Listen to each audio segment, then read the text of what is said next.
अस्सलामु अलैकुम वरहमतुल्लाहि वबरकातुहू। ज़कात से मुताल्लिक़ बात चल रही थी। कल ज़कात से मुताल्लिक़ कुछ बातें पता चली थी। पहली ये कि ज़कात किस पर वाजिब है। दूसरी ये पता चली थी कि साहिब निसाब कौन शख्स है। तीसरी बात ये पता चली थी कि ज़कात की मिक़दार क्या है। आज दो बातें बताना मकसूद है। जहाँ अक्सर लोग गलती करते हैं या ये कह लो कि ये बात उनकी समझ में नहीं आती है, कंफ्यूज रहते हैं। पहली ये तो बात यह है कि माल तिजारत, जो आदमी कारोबार कर रहा है, दुकान कर रहा है, उसके दुकान में उसके माल भरा हुआ है और उनको ये बात मालूम है कि ज़कात के माल पर साल का गुज़रना ज़रूरी है। तो दुकानदार लोग यूँ कहते हैं कि हम तो माल लाते हैं और बेच देते हैं, लाते हैं बेच देते हैं, हमारे माल पर साल नहीं गुज़रता, तो फिर हम ज़कात किस हिसाब से दें। तो इसका जवाब ये है कि बैन ही उसी माल पर साल का गुज़रना ज़रूरी नहीं है, बल्कि माल की जो कीमत है उतनी कीमत का माल आपके पास रहे पूरी साल। जो बताए 52.5 तोला चांदी की कीमत, जो आज अप्रैल 2022 में जो तकरीबन 40,600 रुपये की कीमत है, इतने रुपए का माल अगर आपकी दुकान पर भरा रहे, चाहे वो वही माल ना हो, आप माल लाए और 60,000 का माल था आपकी दुकान पर, आपने बेचते बेचते आप 45,000 तक आ गए, फिर आपने दूसरा माल ले आए और इकट्ठा, फिर वो 50 का हो गया, फिर आपने 5,000 बेचा, फिर 45 आ गया, फिर आप दूसरा नया माल ले आए, लेकिन 40,600 रुपये से कम नहीं हुआ वो माल।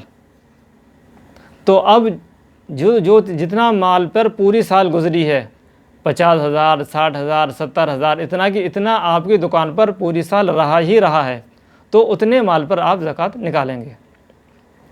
दूसरा मसला ये है कि दीन के जितने भी अहकामात हैं उसमें मर्द अलग ज़िम्मेदार मुकल्लफ़ है और औरत अलग ज़िम्मेदार और मुकल्लफ़ है।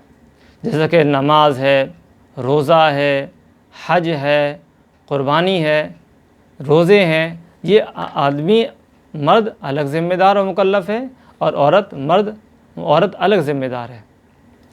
इसी तरीके से ज़कात भी औरत अलग ज़िम्मेदार है और मर्द अलग ज़िम्मेदार है। फिर वो मर्द औरत अगर मियाँ बीवी हों, यहाँ थोड़ा कन्फ्यूज़ रहता है। वो ये कहते हैं कि ये तो जो बीवी के पास है वो शौहर का, जो शौहर के पास है वो बीवी का है, फिर ज़कात किस हिसाब से निकालें।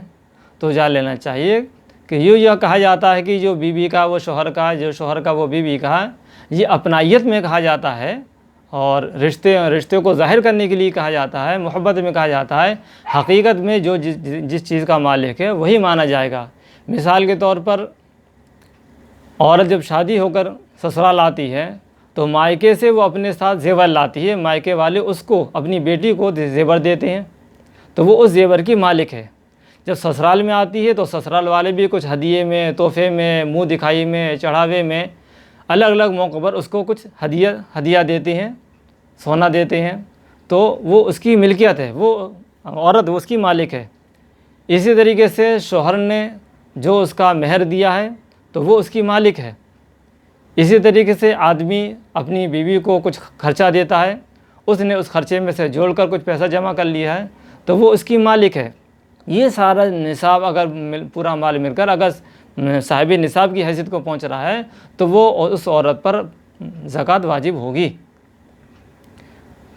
तो ये नहीं समझा जाए कि जो औरत का है वो शौहर का, जो शौहर का है वो बीवी का है, ये नहीं है। अलग अलग ज़िम्मेदार है। अगर दोनों के पास अलग अलग मिक़दार पूरी हो रही है तो दोनों अलग अलग ज़कात निकालेंगे।